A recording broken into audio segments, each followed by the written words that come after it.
अयोध्या से इस वक्त की बड़ी खबर आपको बता दें, जहां पर पीड़ित के गांव पर पहुंचा है बीजेपी प्रतिनिधिमंडल ने पीड़िता से मुलाकात की है। बाबूराम निषाद, नरेंद्र कश्यप पीड़ित के गांव पहुंचे, उनसे मुलाकात की, उनके परिवार से मुलाकात की और अब ये प्रतिनिधिमंडल अपनी एक रिपोर्ट तैयार करेगा जो कि बीजेपी के शीर्ष नेतृत्व को सौंपी जाएगी। इस मामले को लेकर एक्शन पहले से ही जारी है। आरोपी के बेकरी पर और उसकी शॉपिंग कॉम्प्लेक्स पर बुलडोजर एक्शन देखने को मिला है। तो वहीं आपको बता दें कि यहां पर बीजेपी प्रतिनिधिमंडल ने पीड़िता से मुलाकात की है, पीड़ित के परिवार से मुलाकात की है, गांव पहुंचकर उनसे इस घटना के बारे में जानकारी ली है। तो ये तस्वीरें आपको दिखा रहे हैं। बाबूराम निषाद, नरेंद्र कश्यप पीड़ित से मुलाकात करने के लिए पहुंचे हैं और अब ये एक रिपोर्ट तैयार करेंगे जिसे वो बीजेपी के शीर्ष नेतृत्व को सौंपेंगे। अयोध्या केस से जुड़ी इस वक्त की बड़ी खबर आपको बता रहे हैं। इस बीच आपको बता दें कि समाजवादी पार्टी से अखिलेश यादव और शिवपाल यादव ने नार्को टेस्ट और डीएनए टेस्ट की मांग छेड़कर एक अलग ही एंगल इस मामले को देने की कोशिश की है। इस खबर पर ज्यादा जानकारी के साथ न्यूज़ 18 इंडिया के हमारे सहयोगी अमित सिंह जुड़ गए, सीधे उनका रुख करेंगे। अमित, बीजेपी प्रतिनिधिमंडल ने पीड़िता से मुलाकात की है और क्या जानकारी आपके पास? देखिए, बीजेपी प्रतिनिधि मंडल ने मुलाकात कर ली है पीड़िता से और जाहिर तौर पे पीड़िता ने जो कहा, पीड़ित परिवार ने जो कहा है उसकी एक रिपोर्ट तैयार की जाएगी और वो रिपोर्ट जो है केंद्र सरकार को दी जाएगी। मैं आपको तस्वीरें यहाँ पर दिखाऊं तो यहाँ पर लोकल यहाँ पर काफ़ी ज़्यादा मौजूद हैं क्योंकि बीजेपी के सभी कार्यकर्ता हैं, नेता हैं, क्योंकि उनके आला नेता आज यहाँ पर पहुँचे हुए हैं और वो लगातार यहाँ पर पीड़ित परिवार से पहले मुलाकात की है, फिर पीड़िता से लिफ्ट से नीचे उतर रहे हैं। नरेंद्र कश्यप और जो तमाम डेलीगेशन के दूसरे नेता हैं वो लिफ्ट से नीचे उतर रहे हैं और जैसे ही वो उतरेंगे उनसे हम बात करेंगे।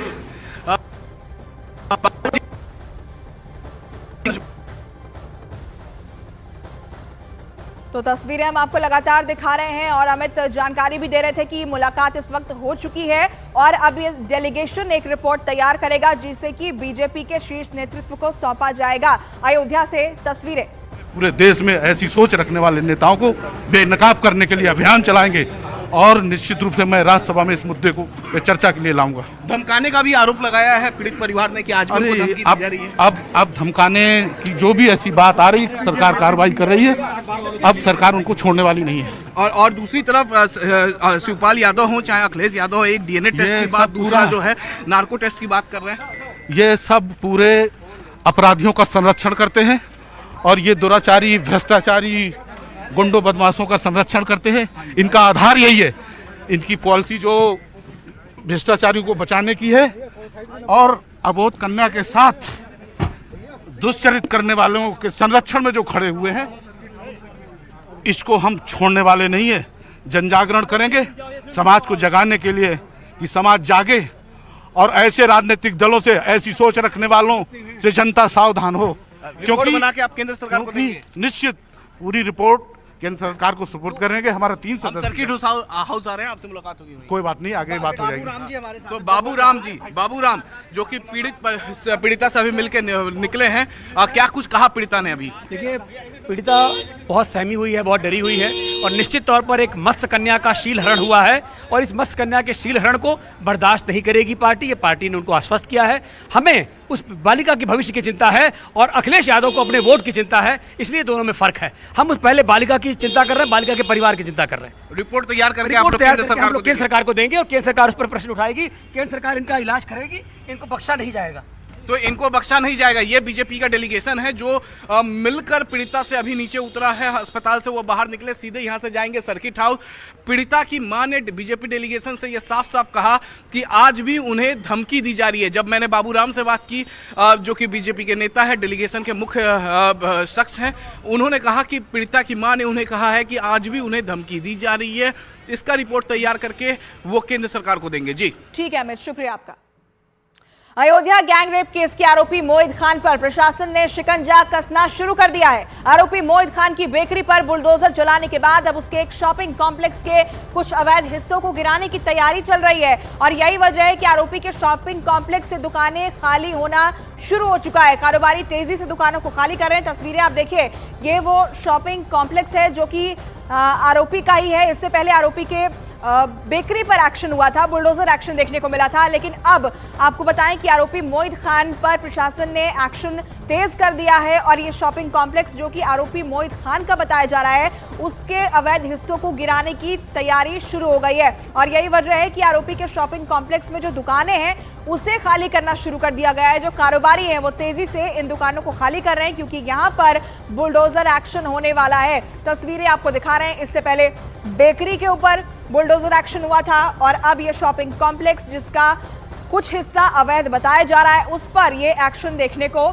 मिल सकता है और जो कारोबारी हैं वो अब दुकानें भी खाली कर रहे हैं। तस्वीरें आप देखिए, पहले बेकरी शॉप पर बुलडोजर चला था, वो पहली तस्वीर, और अब शॉपिंग कॉम्प्लेक्स पर एक्शन की तैयारी है। गैंगरेप मामले का आरोपी मोहित खान का शॉपिंग कॉम्प्लेक्स भी अवैध तरीके से बना हुआ है और यहाँ पर तस्वीरों में आप देख पा रहे हैं कि ये जो शॉपिंग कॉम्प्लेक्स है इस शॉपिंग कॉम्प्लेक्स का एक हिस्सा तोड़ा जाएगा। यहाँ पर देखिए जो जिनकी दुकानें हैं इस शॉपिंग कॉम्प्लेक्स में, उन दुकानों के जो मालिक हैं वो अपना बहुमूल्य सामान यहाँ से निकाल रहे हैं, निकाल के बाहर जा रहे हैं। आपका भी था यहाँ पर दुकान? नहीं, मेरा नहीं। नोटिस वगैरह सर्व यहाँ पर किया गया है? हमें यहाँ नहीं कराया था, मेरा मतलब यहाँ कुछ नहीं। आपका यहाँ कुछ नहीं है। देखिए मैं तस्वीरें दिखाऊं जरा, प्रदीप प्रधान आगे की तरफ आइए। यहाँ पर देखिए हैवी डिप्लॉयमेंट यहाँ पर पुलिस फोर्स की, चूंकि यहाँ पर पंजाब नेशनल बैंक है यहाँ पर, और पंजाब नेशनल बैंक होने की वजह से कल यहाँ पर बुलडोज़र नहीं चल पाया। यहाँ पर नोटिसेस दे दिए गए हैं, लेकिन जिनके दुकानें ऊपर शॉपिंग कॉम्प्लेक्स में हैं उन दुकानों को नोटिस लोकल प्रशासन के द्वारा दे दिया गया है और उन्हें खाली करने के लिए कह दिया, और इसी वजह से यहाँ पर से जो दुकानदार हैं वो अपना बहुमूल्य सामान बाहर निकाल रहे हैं। अयोध्या गैंगरेप केस में यूपी सरकार के सख्त एक्शन के बाद अब सियासत भी तेज हो गई है। एक तरफ समाजवादी पार्टी ने डीएनए और नार्को टेस्ट की मांग उठाकर केस को नया मोड़ देने की कोशिश शुरू कर दी है, तो दूसरी तरफ बीजेपी मुख्य आरोपी मोहित खान के समाजवादी पार्टी से रिश्तों को लेकर हमलावर है और लगातार ये आरोप प्रत्यारोप का दौर यूं ही चल रहा है।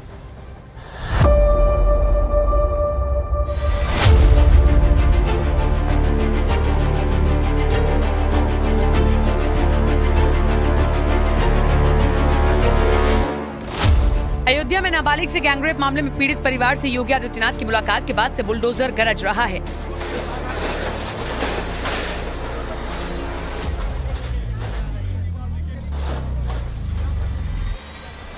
आरोपी मोहित खान की बेकरी पर बुलडोजर चला दिया गया। बताया गया कि ये बेकरी अवैध तरीके से बनाई गई है। अवैध बेकरी को खाली करवाया गया और फिर बुलडोजर की मदद से बेकरी को गिरा दिया गया।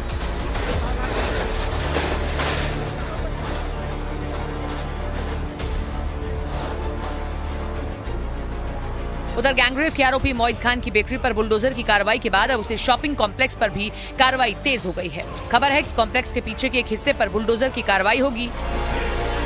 यहाँ पे भदरसा में ये ग्राम समाज की ज़मीन थी, मतलब तालाब की ज़मीन थी, और उसी पे यह अवैध निर्माण पाया था, जिसको एसडीएम सोहाल द्वारा जांच करके इसके संबंध में अपनी आख्या और अपनी रिपोर्ट प्रस्तुत की थी। और आप देख भी रहे हैं बगल में जो तालाब बना हुआ है उसी के तहत जो है ये कार्रवाई की गई है, ध्वस्तीकरण की।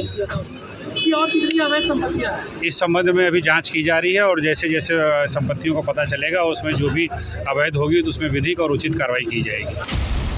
मोहित खान का अवैध साम्राज्य मिट्टी में मिलने लगा तो समाजवादी पार्टी जाग गई और पिछले 4 दिन से मोहित खान की गिरफ्तारी पर चुप्पी साधे अखिलेश यादव डीएनए टेस्ट की मांग कर रहे हैं। अब अखिलेश यादव से सवाल पूछे जा रहे हैं कि क्या वो डीएनए टेस्ट के बहाने मोहित खान को क्लीन चिट दे रहे हैं। अखिलेश यादव जी आज पीडीए भूलकर इस मोहित खान को क्लीन चिट दे रहे हैं, कह रहे पहले डीएनए टेस्ट करवा दीजिए। क्या 12 वर्षीय बच्ची की बातों पर भरोसा नहीं है? उसके चरित्र पर सवाल उठाए जा रहे हैं। और अखिलेश यादव जी ये बताइए कि यदि डीएनए टेस्ट कराने की आवश्यकता है तो मोहित खान की टीम, जो जय सिंह राणा है, जो मोहम्मद राशिद है, वो जाकर उसके परिवार को धमका रहे हैं कि केस वापस लीजिए। ये क्यों किया जा रहा है? मायावती ने इस मामले में योगी सरकार की कार्रवाई का समर्थन करते हुए समाजवादी पार्टी पर ही हमला बोल दिया। उन्होंने सपा से सवाल किया कि उनकी सरकार में ऐसे आरोपियों के खिलाफ कितने डीएनए टेस्ट हुए हैं। बीजेपी नेता राधिका खेड़ा ने भी अखिलेश यादव पर बड़ा हमला बोला और सोशल मीडिया पर लिखा, बोया पेड़ बबूल का आम कहां से होए। अयोध्या गैंगरेप मामले में डीएनए टेस्ट मांगकर अखिलेश यादव ने ये कहावत सच कर दी, नेताजी का शर्मनाक बयान याद करें, लड़के हैं गलती हो जाती है। इससे पहले समाजवादी पार्टी के सांसद अवधेश प्रसाद ने भी इस घटना में डीएनए टेस्ट करवाने की मांग कर दी। उन्होंने कहा कि पुलिस बिना किसी दबाव में आए दूध का दूध और पानी का पानी करे और किसी भी बेगुनाह को न फंसाया जाए। मेरा विनम्रता पूर्वक ऐसे लोगों से निवेदन है कि ये राजनीति का मोमेंट नहीं है, ये पॉलिटिक्स का नहीं है, संवेदना का है, दर्दनाक घटना है, उसको न्याय दिलाने में लगें और जो भी दोषी है उसके खिलाफ कार्रवाई की जाए, इनोसेंट को फंसाया न जाए और इसको और अच्छा आने के लिए डीएनए टेस्ट लगा लिया जाए। सरकार इस मामले में सख्त है और पूरी कार्रवाई ऐसे लोगों के खिलाफ सख्ती के साथ किया जाएगा। जो दरिंदे हैं उनको किसी भी सूरत में बख्शा नहीं जाएगा और सख्त कार्रवाई होगी। उधर कैबिनेट मंत्री संजय निषाद ने भी अयोध्या के महिला चिकित्सालय में रेप पीड़ित और उसके परिजनों से मुलाकात की और सदन के बाहर वो इसका जिक्र करते हुए इमोशनल तक हो गए। बस इतनी उम्मीद रखता हूं कि मैं अपने समुदाय का किस तरीके से उनका सुरक्षा दे सकता हूं, अपने समाज मैं नहीं होने देना चाहता हूं। मैं सभी पार्टी से अपील करूंगा, अत्याचारी का कोई जाति नहीं होता है। मैं समाज से अपील करता हूं कि ऐसे लोगों के खिलाफ खड़ा हो और अपने न्याय के लिए मेरा साथ दें। डीएनए जांच की मांग पर यूपी के डिप्टी सीएम केशव प्रसाद मौर्य ने बड़ा आरोप लगाया और कहा बलात्कारियों को बचाना समाजवादी पार्टी की जन्मजात फितरत है।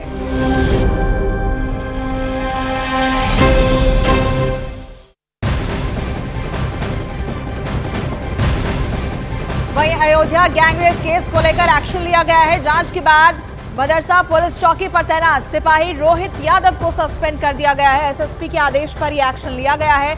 इस केस को लेकर एसएचओ और पुलिस चौकी इंचार्ज पहले ही सस्पेंड हो चुके हैं और अब यहां पर एक सिपाही को सस्पेंड किया गया है। ये एक्शन लिया गया है। एक तरफ बुलडोजर एक्शन जारी है, एक तरफ जो पुलिस वाले हैं उन पर भी इस मामले को लेकर गाज गिर रही है। जांच के बाद एक सिपाही को सस्पेंड किया गया है।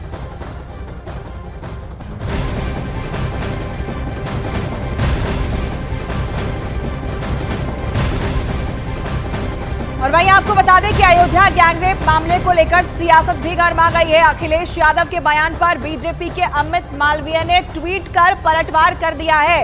अयोध्या गैंगरेप मामले को लेकर अखिलेश यादव ने जो मांग रखी थी नार्को टेस्ट और डीएनए जांच की, उसे लेकर अमित मालवीय ने ये पोस्ट किया है और अपने इस पोस्ट के जरिए अखिलेश यादव पर पलटवार किया है। क्या उन्होंने लिखा है ये आपको बताते हैं। देखिए, बलात्कारियों को बचाने के लिए इतनी बेचैनी सिर्फ इसलिए क्योंकि मोहित खान मुसलमान है और पीड़िता निषाद समाज की नाबालिग बच्ची।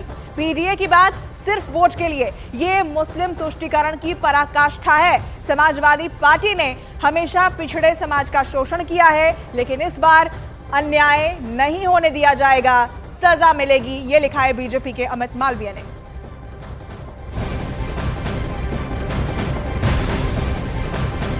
और अब हम आपको बताते हैं कि इससे पहले अखिलेश यादव ने सोशल मीडिया प्लेटफॉर्म एक्स पर अयोध्या गैंगरेप केस को लेकर आखिर क्या लिखा था, जिसे लेकर अब सियासत गर्मा गई है। उन्होंने लिखा था कि बलात्कार पीड़िता के लिए सरकार अच्छे से अच्छा चिकित्सीय प्रबंध कराए, बालिका के जीवन की रक्षा की जिम्मेदारी सरकार की है। आगे लिखा, माननीय न्यायालय से विनम्र आग्रह है कि स्वतः संज्ञान लेकर स्थिति की संवेदनशीलता और गंभीरता को देखते हुए अपने पर्यवेक्षण में पीड़िता की हर संभव सुरक्षा सुनिश्चित करवाएं। बदनीयत लोगों का इस तरह की घटनाओं का राजनीतिकरण करने का मंसूबा कभी कामयाब नहीं होना चाहिए।